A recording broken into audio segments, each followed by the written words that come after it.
Hey everybody, welcome back to Saigon Guns. This is unfortunately the first video that I've been able to do in a really long time. I've just been going kind of gangbusters at work, haven't had much time to slow down, but hopefully springtime will bring us a few free weekends we can put some videos together for you. Today I wanted to show a gun that I honestly never thought I'd own. This is something that I looked into at a local pawn shop and was able to get an absolutely screaming deal on. The pawnbroker, it's not really primarily a gun pawn shop, it's more of a jewelry place. And I think at the end of the day, they just didn't really do their research and they priced it very low, to the point where it was almost criminal to pass up.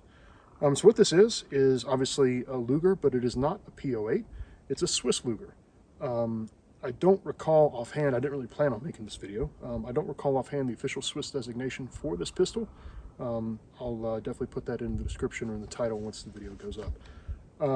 I've always liked old guns, and always kind of had a soft spot for Swiss stuff in general. I've got a K31 that I shoot quite a bit.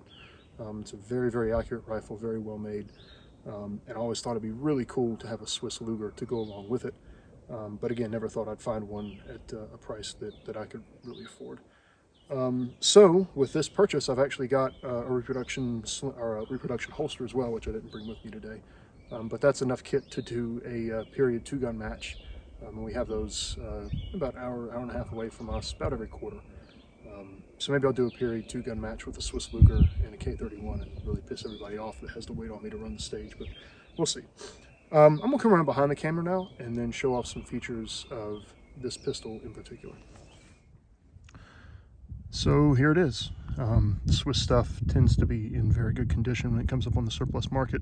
It was made well, it was stored carefully, and then the people that purchase these tend to take very good care of them. But it's not the Swiss Lugers are kind of the redheaded stepchild in the Luger collecting world. They don't have some of the same panache as the German stuff. Personally, for me, I have absolutely no desire to collect stuff that is Nazi marked. I like these pistols for the history behind them and the toggle lock action I find very interesting. So actually it kind of suits me to have a Swiss copy myself. The Swiss guns, the magazines are not numbered, but they are well made. Unfortunately, I only got one magazine with the gun. It really should have been 2. But oh yeah, it does have a magazine hold open. And you can see on the grips here, the WF Burn stamp on the grips. This is a late model with the plastic grips instead of the rubber or the Bakelite of earlier ones. But yeah, like I said, it's a very nicely made pistol. And the Swiss Lugers are all chambered in 30 Luger, which I have one right here. It's a little small bottleneck cartridge. 765 Parabellum, 765-21, or 30 Luger. They're all the same, different names for the same cartridge. 9mm Parabellum, 9mm Luger, actually came out of the 765 Luger as the development of this cartridge.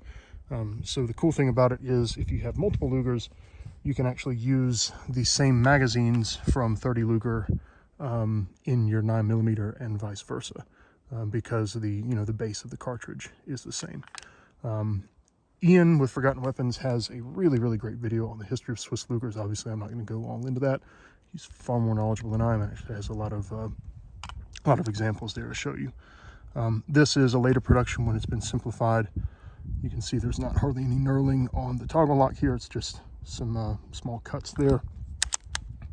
But yeah, still a very, very nicely made pistol. The trigger brake on this is very nice. A little bit of take up, and then a very crisp brake. From there, you get a reset right there. A little bit of take up, and then again a very nice crisp brake. I've found this to be an extremely accurate pistol. I'll actually set up the camera here in a minute and run a magazine through it. But yeah, a very nice gun, and really kind of the highlight of my surplus collection for sure. All right, got us a bullseye target at 7 yards. Let's put 8 rounds of 30 Luger on it. See how we do.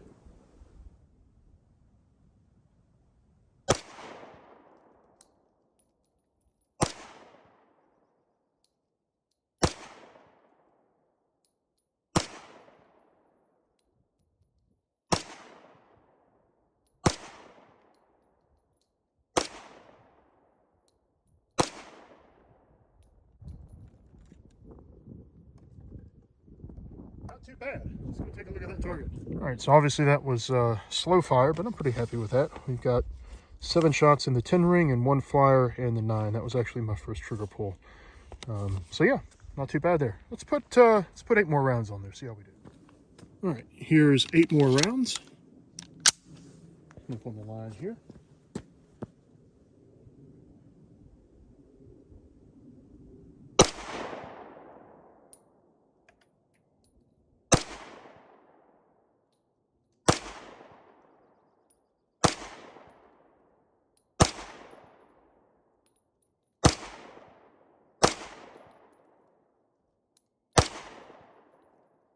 Now, I haven't put a ton of rounds through this thing, but it does bear mentioning. I have yet to have a malfunction with this, and I'm shooting PPU ammo. I am set up to reload, but yeah, so far 100% success with this pistol. And on this target, or this round, I should say, let's see how he did. I pulled a couple left here. That's totally on me.